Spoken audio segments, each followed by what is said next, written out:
নমস্কার, সকলকে জয় গুরু জানাই। পরম প্রেমময় শ্রী শ্রী ঠাকুর অনুকূল চন্দ্রের অনুস্মৃতি গ্রন্থ থেকে কিছু অংশ পাঠ করছি। ইষ্ট স্বার্থ বৃত্তি টান, যেমনই লোক উচ্চ প্রাণ।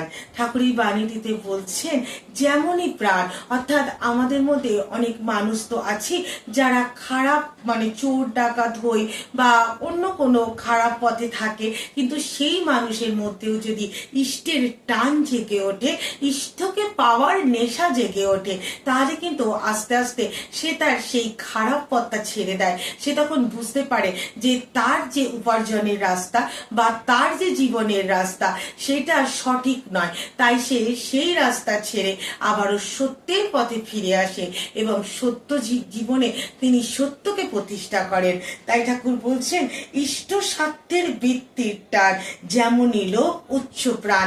এই যে আমাদের বৃত্তিগুলোই তো আমাদেরকে খারাপ পথে নিয়ে যায়। তাই যখন ইষ্টের সাথে আমরা যুক্ত হই এবং ইষ্টকে আমাদের সাথে যুক্ত করি, তখন আমাদের বৃত্তিগুলো শুধুই ভালো হয়ে যায় এবং আমরা ভালো পথে চলি।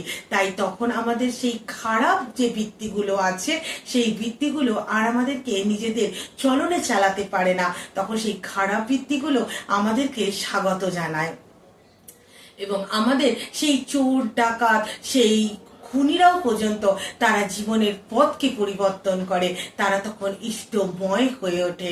তাই এই চলনেই যখন আমরা চলতে পারবো, তখনই আমাদের জীবনটা উচ্চ প্রাণ হয়ে উঠবে, তখনই আমাদের মনুষ্য জীবন এক অন্য গতিতে প্রভাবিত হবে।